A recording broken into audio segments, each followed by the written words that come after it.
Bryophytes क्या होते हैं ना? तो ब्रायोफाइट्स क्या होते हैं? ब्रायोफाइट्स ऐसे प्लांट हैं जब लाइफ ओशन से निकल के, है ना, पहली बार लाइफ अर्थ पे आई, जमीन पे पहली बार लाइफ आई, है ना, तो ब्रायोफाइटा का फॉर्मेशन हुआ। ठीक है।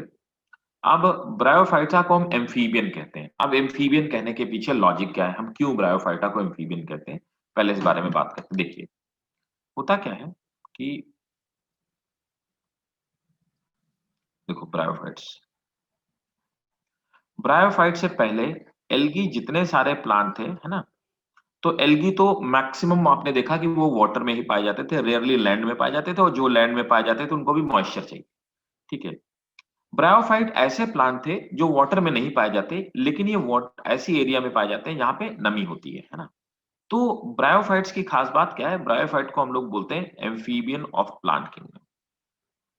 एम्फीबियन ऑफ प्लांट किंगडम, ये बोलने के पीछे रीजन क्या है? देखो,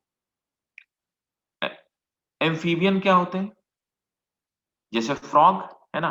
एम्फीबियन की खास बात क्या होती है कि जैसे फ्रॉग अगर वाटर, आपको पता है कि फ्रॉग वाटर में भी रहता है, वाटर से बाहर भी रह सकता है, लेकिन वाटर के बाहर फ्रॉग मरने वाला नहीं है। अगर उसको वाटर ना मिले तो उसे कोई जान को उसकी कोई खतरा नहीं है, वो आराम से सर्वाइव कर सकता है। लेकिन तो वाटर क्यों रिक्वायर्ड है?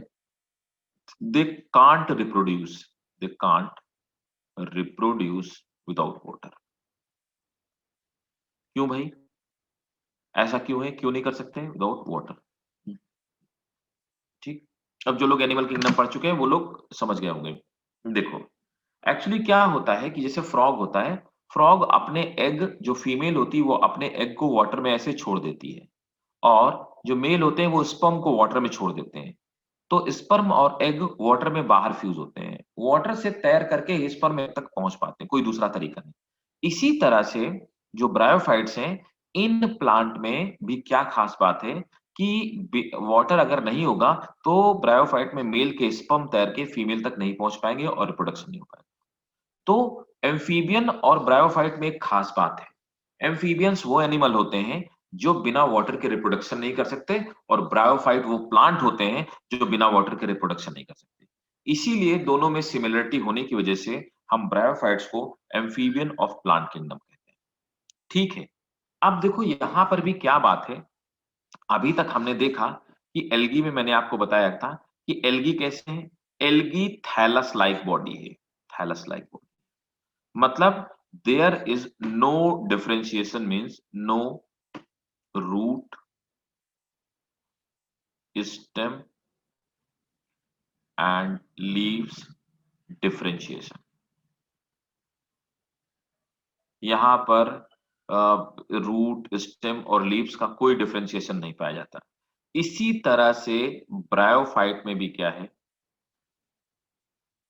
ब्रायोफाइट्स, तो ब्रायोफाइट भी क्या है, ब्रायोफाइट और also a type of thallus, है ना। इसमें भी किसी भी तरह का रूट, स्टेम, लीव्स, है ना, ये सब इसका डिफरेंशिएशन नहीं पाया जाता है। तो algae are thallus like body, bryophyte are thallus like body, है ना। ये थैलस लाइक बॉडी होती है, इनमें रूट, स्टेम और लीव्स का डिफरेंशिएशन नहीं पाया जाता है। तो ब्रायोफाइट में हम ब्रायोफाइट को डिवाइड करते हैं, फर्दर क्लासिफाई करते हैं। ठीक है। तो समझते जाइए, अगर इसमें रूट, स्टेम, लीव नहीं पाया तो पाया क्या जाता, अभी हम उस बारे में डिस्कशन करते हैं। ठीक है। चलो मैं पहले बता देता हूँ, एक ब्रायोफाइट का आपको एग्जांपल दिखाता हूँ, है ना। तो देखो, पहले मैं बता देता हूँ कि ब्रायोफाइट को कितने पार्ट में डिवाइड करते हैं। ब्रायोफाइट को सबसे पहले हम लोग कहते हैं लिवर वर्ट।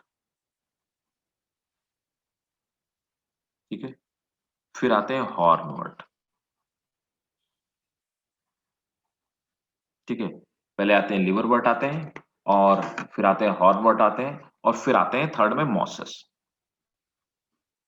तो जैसे कि मैंने आपको बताया था कि एल्गी को भी हमने एवोल्यूशन के ट्रेंड में पढ़ा था, इसको भी हम एवोल्यूशन के ट्रेंड में पढ़ते हैं। लिवर वर्ड को हम लोग क्या कहते हैं, जैसे ग्रीन एल्गी को हम लोग बोलते थे क्लोरोफाइल से, वैसे लिवर वर्ड को हम लोग क्या बोलते हैं, इसे हम लोग बोलते हैं हिपैटिकोप्सिडा। हिपैटिकोप्सिडा। हॉर्न वर्ड को क्या बोलते हैं, इसे बोलते हैं एंथोसेरोप्सिडा। ठीक है। मॉसेस को क्या बोलते हैं? मॉसेस को हम लोग मॉसी बोलते हैं, ठीक है। तो अब देखिए, अब यहां पर क्या है कि जो मॉस है वो सबसे ज्यादा डेवलप्ड है। तो ये भी थैलस है, ये भी थैलस है ना। और ये जो मॉसेस है ना, मॉसेस जो है, मॉसेस में कुछ प्लांट लाइक बॉडी बन जाती, प्लांट नहीं बनता, प्लांट लाइक बॉडी, ठीक है। तो ये प्लांट के जैसा दिखने वाला एक बॉडी का फॉर्मेशन हो जाता है। तो इसमें मॉसेस सबसे एडवांस, ये थोड़े-थोड़े प्लांट के जैसे दिखते हैं, बाकी तो आपको प्लांट के जैसे नहीं दिखाई देते। ठीक है? तो ये थे हमारे ब्रायोफाइट। अब मैं आपको ब्रायोफाइट का एक एग्जांपल बता देता हूँ। जैसे कि आपको बताऊँ कि अगर हम लोग बात करें तो लिवरवर्ट में, जो लिवरवर्ट है, तो लिवरवर्ट में इसके 2 एग्जांपल हैं। एक रिक्सिया हम लोग पढ़ते हैं, है ना? मार्केंशिया पढ़ते हैं। अभी मैं आपको जो डायग्राम दिखाऊँगा मैं मार्केंशिया का दिखाता हूँ। रिक्सिया, मार्केंशिया दोनों दिखा दूँगा। ठीक है? यहाँ पे हॉर्नवर्ट में एंथोसेरॉस, एंथोसेरॉस एक प्लांट है, वो इसका एग्जांपल है। ठीक है? तो यहाँ पे हम एंथोसेरॉस की बात करते हैं, ठीक? और ड्रैप्टोनिस फर्न हो गया। मॉस मैं आपको दिखा देता हूँ, है ना? मॉस कैसा दिखाई देता है? तो मॉस का भी डायग्राम आपको दिखा देते हैं, ठीक है? तो ये इसके इसके रिप्रेजेंटेटिव मेंबर है। देखो मॉसेस में इसका एग्जांपल मैं आपको बताऊंगा, जो रिप्रेजेंटेटिव मेंबर है फ्यूनेरिया, एक फ्यूनेरिया मॉस है। अब देखो, अब आपको एक डायग्राम दिखाता हूँ मार्केंशिया का, है ना, कैसे दिखाई देते हैं ब्रायोफाइट्स, ठीक है। और उसके बाद फिर मैं आपको लिखाना स्टार्ट, जनरल कैरेक्टरिस्टिक दिखाऊंगा, फिर हम लोग आप क्लासिफिकेशन पढ़ेंगे। देखो ये डायग्राम जो है साफ साफ नीचे लिखा मार्केंशिया का है। ये इधर वाला मेल प्लांट है ना, ये ए वाला मेल प्लांट है और बी वाला फीमेल प्लांट है। ये अभी जब मार्केंशिया बनाऊंगा तब बनाना, अभी मत बनाना, ठीक है ना। तो अभी क्या है, तो देखो इसको हम लोग बोलते हैं थैलस, थैलस लाइक बॉडी है। और ये थैलस क्या है, ये एक्चुअली गैमेटोफाइट है ना, ये गैमेटोफाइट है। मैं अभी जब डायग्राम बनाऊंगा तब मैं लिख दूंगा, है ना। अब नीचे क्या है, इसमें नीचे यहां पर ये राइजोइड्स आपको दिखाई दे रहे हैं। Rhizoids they are not root, they are root like structure. तो ये करती क्या है, ये मिनरल को एब्जॉर्ब करने का काम काम वही करती है जो रूट का। तो रूट जैसी कोई चीज बनना शुरू हुआ, एल्गी में तो ऐसी कोई चीज थी ही नहीं, होल्ड फास्ट ही पाया जाता था। रूट जैसी कोई चीज बनना शुरू हो गया। ऊपर की तरफ आप देख पा रहे हैं कि इसमें ये डिस्क जैसा जो स्ट्रक्चर है ना, ये डिस्क जैसा जो स्ट्रक्चर है, ये क्या है, ये फीमेल, ये मेल स्ट्रक्चर है ना। इसमें एंथ्रीडियम बनेंगे और इसीलिए इसको एंथ्रीडियो 4 कहा गया। यहाँ पर ये छोटी छोटी जो दिखाई दे रही है ना, ये कप शेप बॉडी, इनको हम गैमी कहते हैं। जब प्लांट पुराना हो जाता है, मेन प्लांट बॉडी मर जाती है, तो गैमी पड़े रहते हैं और जर्मिनेट करके नए प्लांट का फॉर्मेशन करते हैं। उसी तरह से आप देखेंगे, ये देखिए गैमा कप यहाँ पे लिखा भी हुआ है, गैमा कप्स, है ना। उसी तरह से फीमेल प्लांट में इस तरह के आर्चिगोनियोफोर पाए जाते हैं, इनमें आर्चिगोनिया पाए जाते हैं और आर्चिगोनिया डिस्क पाई जाती है, जिससे आर्चिगोनिया निकलते हैं और ये फीमेल रिप्रोडक्टिव पार्ट का फॉर्मेशन, ठीक है। तो ये हो गया फीमेल प्लांट। इस तरह से थैलस लाइक बॉडी पाई जाती है ना। जब कोई भी प्लांट आगे से उसका हर हिस्सा 2 बराबर हिस्सों में इस तरह से डिवाइडेड रहे, है ना। देखो पहले ये मेन प्लांट आया, ये 2 हिस्से डिवाइड हुए, फर्दर ये फिर से 2 हिस्से में डिवाइड हो गए। इसी तरह से इसमें भी है। इस तरह की ब्रांचिंग को हम लोग बोलते हैं, मतलब जैसे मान लो एक प्लांट है ये, और ये ट्री भी मान लो, कोई ट्री ही मान लो, ट्री में 2 ब्रांच निकले। फर्दर कई बार आप देखोगे इससे भी फिर 2 ब्रांच निकले, इससे भी 2 ब्रांच निकले, फिर आगे वाले ये इसमें 2 ब्रांच निकले। तो हर बार क्या हो रहा है, एक ब्रांच से 2 ब्रांच का फॉर्मेशन हो। इस तरह की ब्रांचिंग को हम लोग बोलते हैं डाइकोटोमस ब्रांचिंग।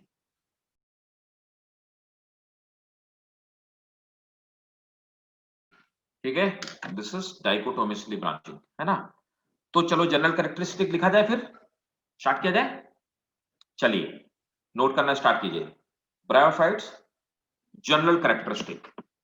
तो ब्रायोफाइट के जनरल कैरेक्टरिस्टिक क्या होते हैं, पहले हम लोग वो पढ़ते हैं, जनरल कैरेक्टरिस्टिक ऑफ ब्रायोफाइट्स, है ना। और फिर उसके बाद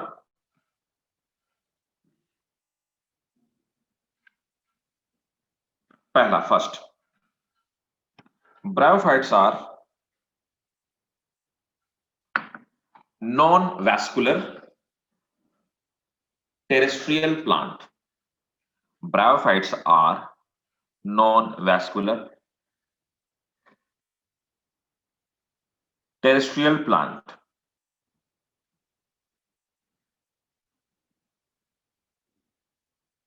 they are multicellular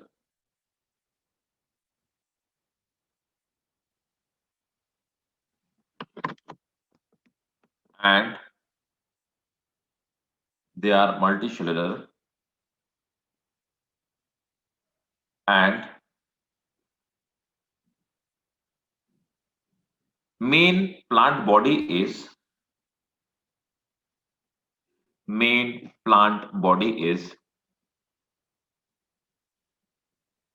haploid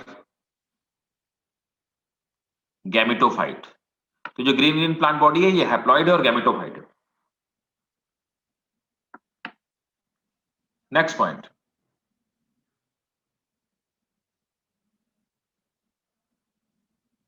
the plants are small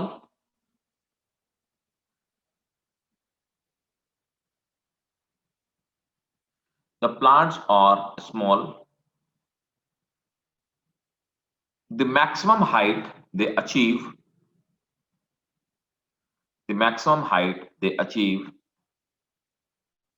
is of 60 centimeter। The maximum height they achieve is of 60 centimeter। The maximum height they achieve is of 60 centimeter।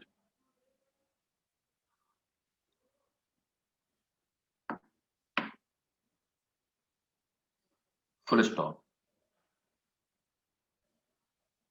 Next point, roots are absent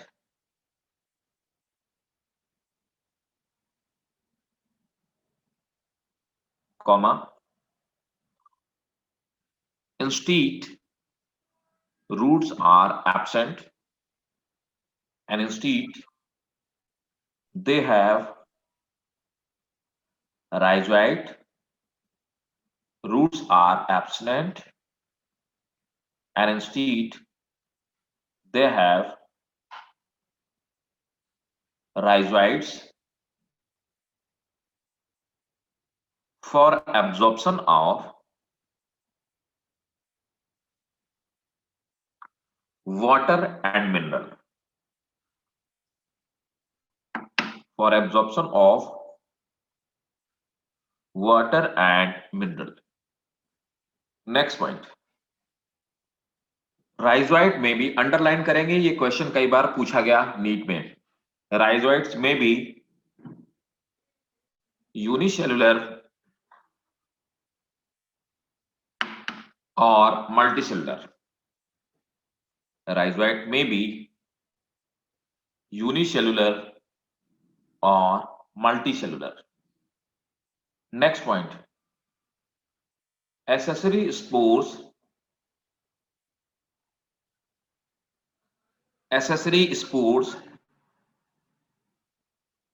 are not formed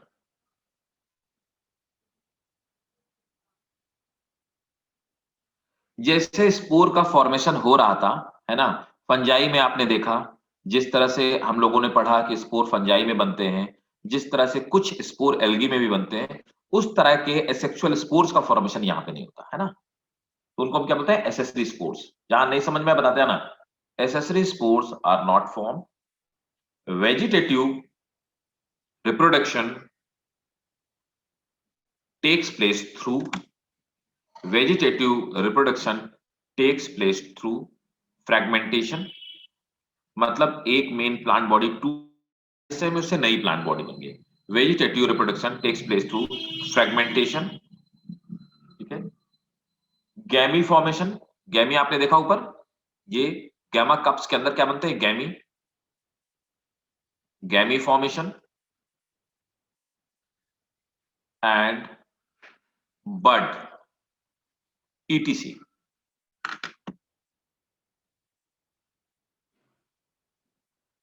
अब देखो क्या होता है कि इसमें sex organ दो तरह के पाए जाते हैं, एंथ्रीडिया और ऑर्चिगोनिया, है ना। देखिए तो सेक्स ऑर्गन होते कैसे, समझिए बात को।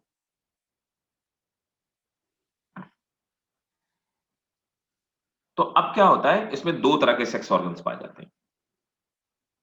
तो सेक्स ऑर्गन इसमें दो पाए जाते हैं, एंथ्रीडिया और आर्चिगोनिया, है ना। अब एंथ्रीडियम कैसे होते हैं और आर्चिगोनियम कैसे होते हैं, ये भी मैं आपको बताता हूं, है ना। इस तरह से ये सेक्स ऑर्गन है पूरे ब्रायोफाइट में। इस तरह के सेक्स ऑर्गन्स पाए जाते हैं, आप समझिए। सेक्स ऑर्गन्स में ये हो गए आपके, ये रिक्सिया का, जैसे मैंने आप एग्जांपल बताया था, रिक्सिया का है। रिक्सिया और मार्केंसिया दोनों एक ही जैसे ऑलमोस्ट दिखाई देते हैं प्लांट। ये एंथ्रीडियम है। एंथ्रीडियम में क्या होता है कि ये बाहर की तरफ देखो एक कवरिंग, ये नीचे एक स्टॉक से जुड़ा हुआ होता है ना। और ये एंथ्रीडियल वॉल है ना, एंथ्रीडिया की ये वॉल है।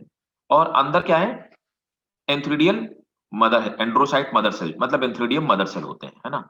ये एंथ्रीडियल चैम्बर है, इस पोर को ऑस्टियोल बोलते हैं।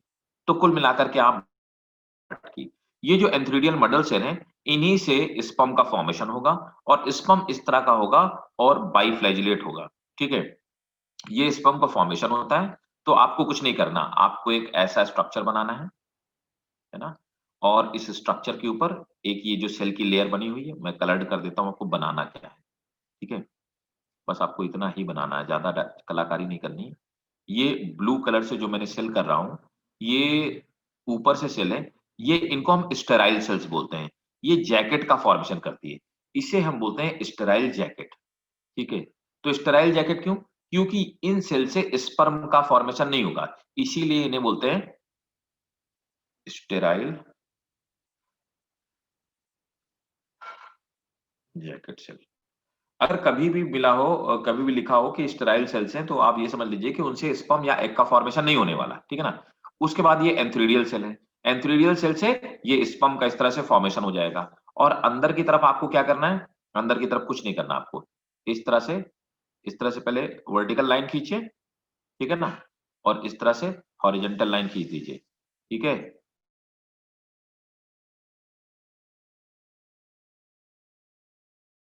और नीचे की तरफ आप इस तरह से स्टॉक बना चले, है ना। ये बनाएंगे आप एक डायग्राम, ये जैकेट सेल का, ब्लू वाला सेल का।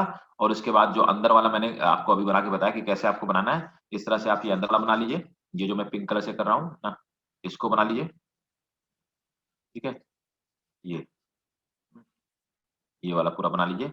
और उसके बाद फिर क्या, आपको ये स्पर्म बनाना होगा, ठीक है। ये स्पर्म बना लीजिए, ये इंथ्रिडिया हो गए। अब देखिए हम लोग आते हैं आर्चिगोनिया में। इसी तरह से आर्चिगोनिया में आप देख पा रहे होंगे कि आर्चिगोनिया में ये जो अंदर की तरफ है, ये एग है, एक्चुअल में एग यही है, ठीक है ना। अब ये इस तरह का आर्चिगोनिया सिर्फ और सिर्फ ब्रायोफाइट्स में ही पाया जाता है। अब देखो, आर्चिगोनिया के ऊपर एक सेल आपको और दिखाई दे रही होगी। इस सेल को हम बोलते हैं वेंटर कैनाल सेल, इसे वेंटर कैनाल। ये वेंटर कैनाल सेल आपको यही दिखाई देगी और कहीं पे। इसके ऊपर आपको कुछ सेल्स और दिखाई दे रहे होंगे, इनको हम लोग बोलते हैं नेक कैनाल सेल, है ना। तो वेंटर कैनाल सेल, नेक कैनाल सेल आपको ब्रायोफाइट के अलावा पूरी बॉटनी में आपको कहीं और दिखाई ही नहीं देंगी। तो नेक कैनाल सेल पाई जाती है और वेंटर कैनाल सेल पाई जाती है, ठीक है। इसके चारों तरफ कवर सेल्स हैं। फिर ये वही बात जो मैं आपको अभी थोड़ी देर पहले बता रहा था कि ये जो कवर सेल है, ये स्टेराइल सेल्स है ना। ये कम करने का काम क्या करती है, देखो नीचे वेंटर की वॉल बना रही है ना। और ये इस तरह से, तो कवर सेल ये स्टेराइल सेल है और ये इसको कवर करने का काम करती है, ठीक है। नेक कैनाल सेल को हम लोग, नेक कैनाल सेल को हम लोग बोलते हैं एनसीसी। वेंटर कैनाल लिखा होता है हर जगह वीसीसी, वेंटर कैनाल सेल, नेक कैनाल सेल, ठीक है। और यहां पर ये एक आपका हो गया, ठीक है। और वेंटर, ये कवर सेल्स आप नोट कर लीजिएगा, है ना। और बाकी बस जितना मैंने अंडरलाइन किया, बस इतना ही नोट करना आपको, ठीक है। ये दोनों स्ट्रक्चर पहले नोट कीजिए, दोनों डायग्राम नोट कीजिए, जो मैंने कलर किया बस वही पार्ट आपको नोट करना है। मतलब इवन ये भी, ये दोनों का ऐसा मत करिए, ये स्टॉक जरूर नोट कर लीजिएगा, ये स्टॉक से लगे हुए होते हैं, है ना। और इसमें इतना सा स्टॉक को नोट कर लेना, इतना सा स्टॉक इसमें बना लेना बस।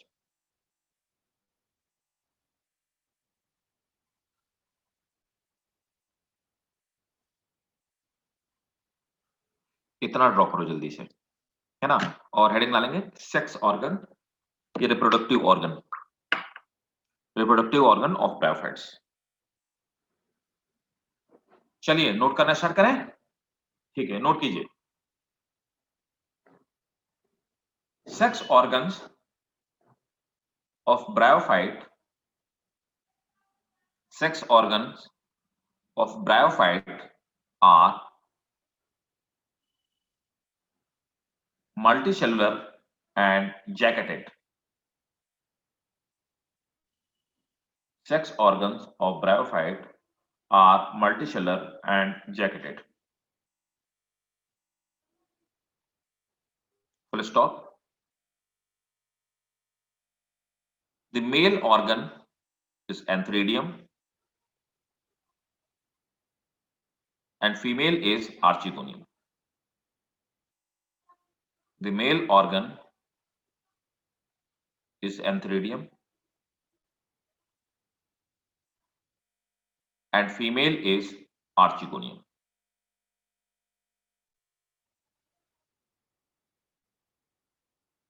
Full stop. Antheridium produces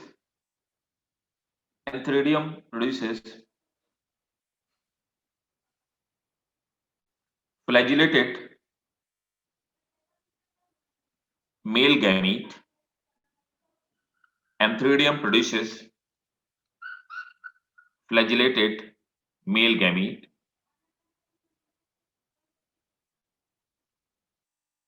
called sperm or antherozoite.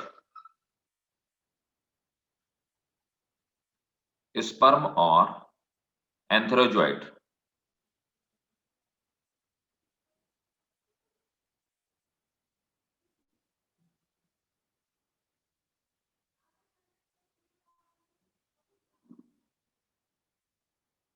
Next point, archegonia is a flask-like structure. Archegonia is a flask-like structure having 5 to 6 NCC, 5 to 6 NCC,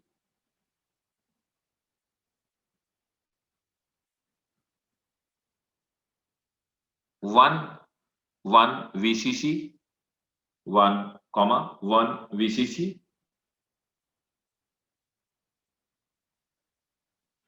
and a egg और oosphere, एक को oosphere बोलते हैं, a egg और oosphere, है ना।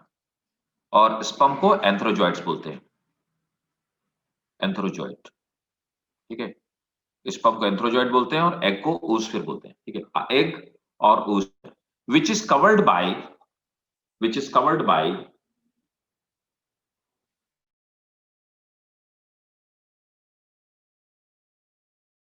one or two layer of sterile jacket. One or two layer of sterile jacket. Next point. अब होता क्या है कि सपोज दैट ये एक ब्रायोफाइट है, ये एक ब्रायोफाइट प्लांट था।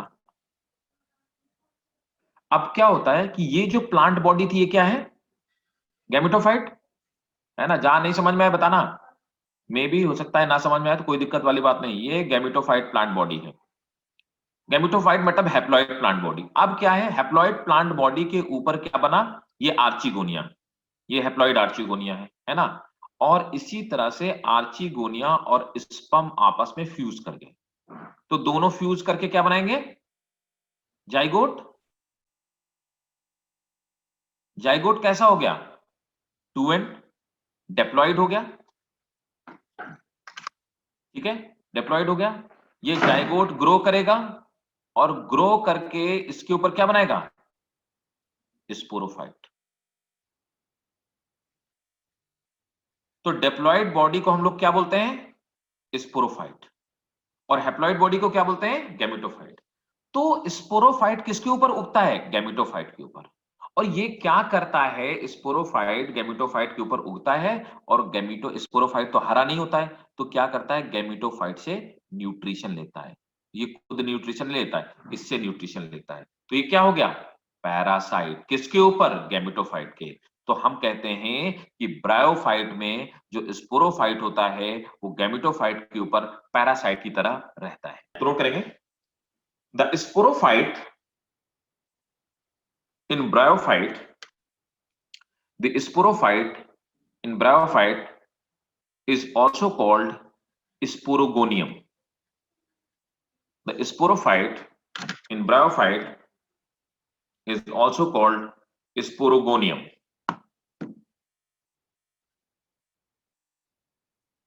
Sporogonium. And it is attached to gametophyte and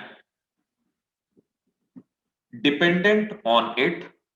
It is attached to gametophyte and dependent on it for nutrition.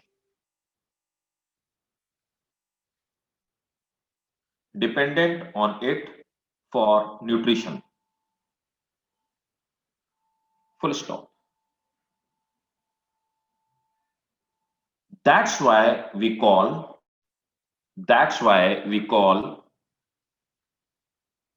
in bryophyte, that's why we call in bryophyte,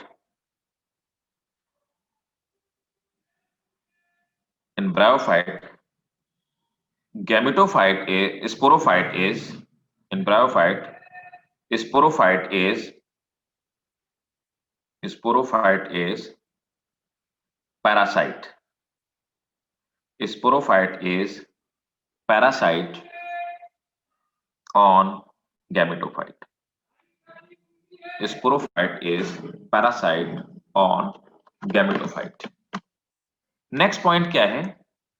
अब होता क्या है, ब्रायोफाइट की life cycle कैसी होती है?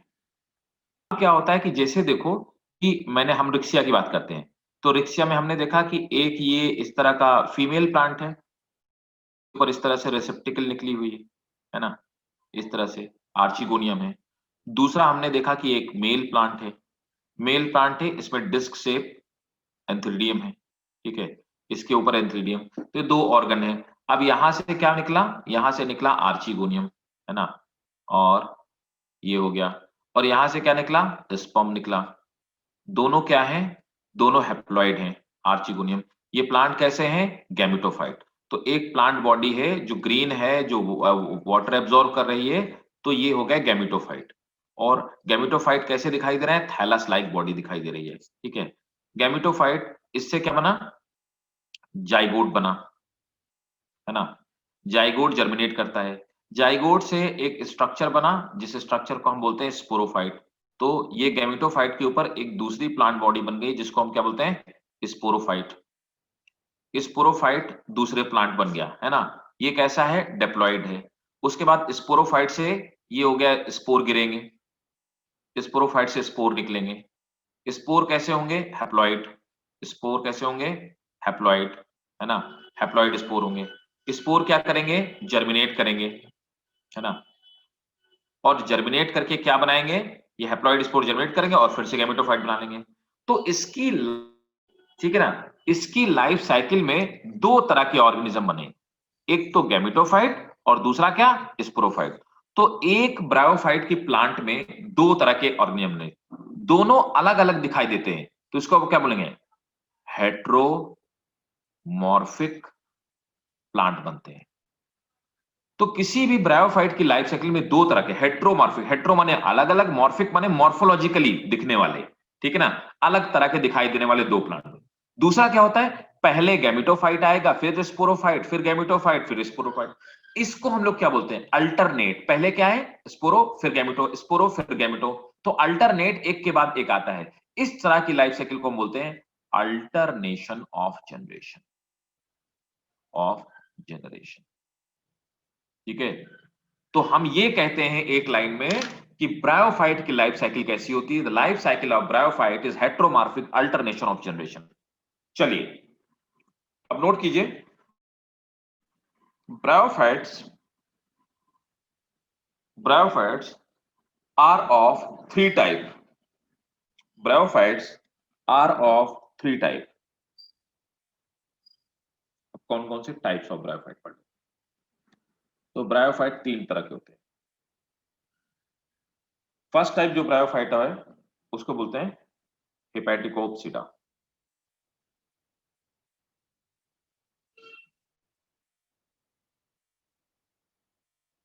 ठीक है, हेपेटिकोप्सिडा को लिवर वर्ड्स कहते हैं।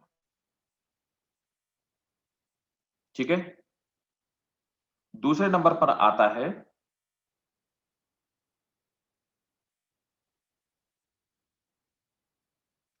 एंथोसोरोप्सिडा। एंथोसोरोप्सिडा में इसका मेंबर है एंथोसेरोस। नहीं सॉरी, इसको हॉर्न क्या बोले, मैंने लिखा था हॉर्नवर्ट लिखा था, इसे बोलेंगे हॉर्नवर्ट। अभी बता दो क्यों बोलते हैं, इसे बोलेंगे हॉर्नवर्ट्स, है ना। और थर्ड नंबर पे मैंने आपको बताया था कि ब्रायोप्सिडा।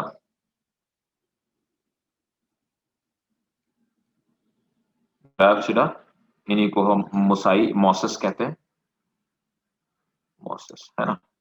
और इसका मेंबर था, इसके एग्जाम्पल थे रिक्सिया एक तरह का हेपेटिकोप्सिडा है, मतलब ब्रायोफाइट लेकिन हेपेटिकोप्सिडा, और मार्केंसिया,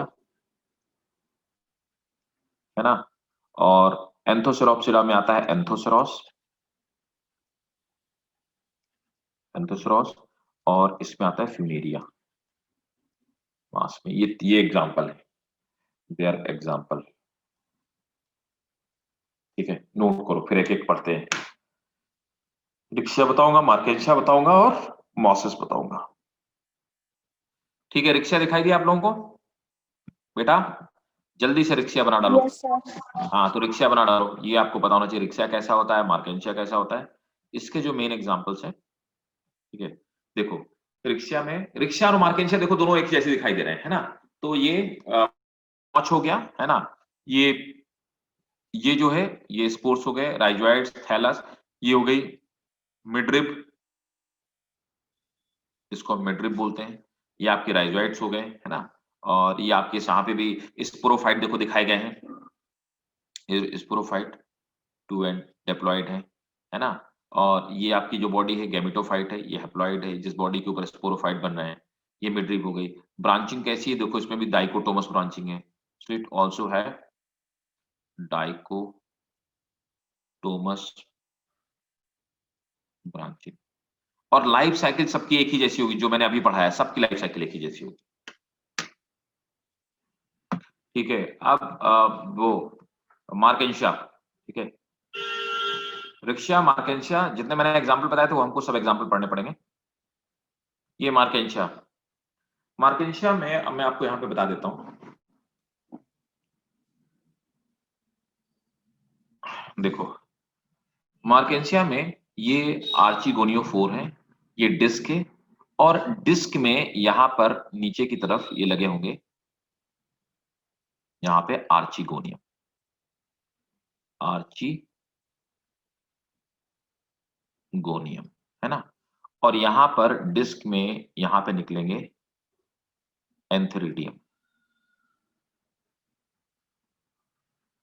यहां पे देखो मेल और फीमेल प्लांट अलग है, और रिक्शिया में मेल और फीमेल प्लांट एक ही होता है। एंथेरिडिया देखो, एंथेरिडिया बियर करने वाले क्या बोलते हैं? एंथेरिडियो फोर, माने PHORE, फोर मीन्स होता है बियरिंग। तो एंथेरिडिया बियर करने वाली ब्रांचेस, है ना, बियरिंग, ठीक है, बियरिंग ब्रांचेस। तो एंथेरिडिया बियर करने वाली ब्रांचेस को एंथेरिडियो फोर कहते हैं। फोर के वर्ड लगा दो मतलब बियर करने वाली ब्रांचेस। इसी तरह आर्चिगोनिया बियर करने वाली ब्रांचेस को आर्चिगोनियो फोर बोलते हैं। तो आर्चिगोनिया बियरिंग ब्रांचेस, ठीक है ना। और ये जो आपकी लगी हुई हैं इनको हम गैमा कप्स बोलते हैं और गैमा कप्स के अंदर छोटी-छोटी जो बनती हैं उनको हम बोलते हैं बिस्किट्स की तरह होती हैं, उनको बोलते हैं गैमी बोलते हैं। ये गैमी ही जर्मिनेट करती हैं और जर्मिनेट करके नए प्लांट का फॉर्मेशन करती हैं, ठीक है? राइज़ोइट्स का फंक्शन क्या होता है? राइज़ोइट्स यूनिसेलुलर या मल्टीसेलुलर होती हैं। इस तरह के स्ट्रक्चर होते हैं। ये यूनिसेलुलर भी हो सकते हैं और मल्टीसेलुलर भी हो सकते हैं। इनका काम क्या होता है? वाटर और मिनरल का एब्ज़ॉर्प्शन। वाटर प्लस मिनरल का एब्ज़ॉर्प्शन। ब्रांचेज़ यहाँ पे भी देखो डाइकोटोमिसली ब्रांच है ना? और यहाँ पर मेल और फीमेल प्लांट अलग-अलग हैं। तो ये हो गया आपका मार्केंशिया। आप मार्केंशिया भी नोट कर लीजिए, है ना? ओके, अब देखिए तो अब कुछ पॉइंट्स नोट कर लीजिए, है ना? चलिए, अब देखो पेटिकोप्सिडा में पॉइंट नोट कीजिए, ओके, नोट करेंगे। Body is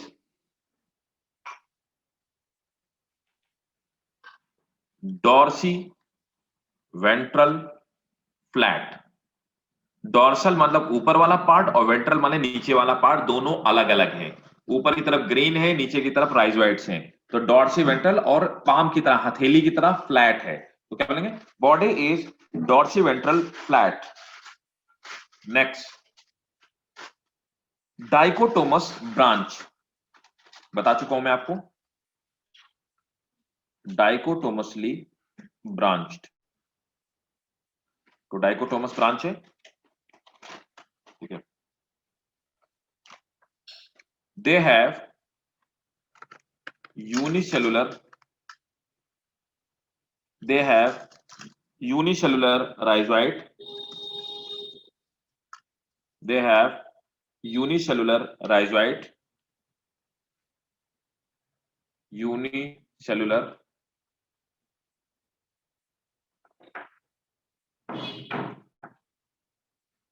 rhizoid and multicellular scale.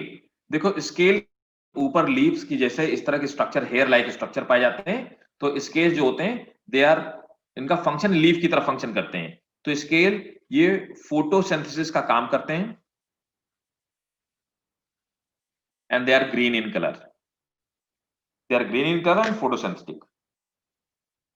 They are found mostly in, they are found mostly in shady area, they are found mostly in shady area, ठीक है। woods, on bark of tree, bark of tree, ठीक है, would में पाए जाएंगे, tree के bark में पाए जाएंगे, है ना। Next point, the length of Marchantia may be 2 to 10 centimeter, the length of markensia may be 2 to 10 centimeter.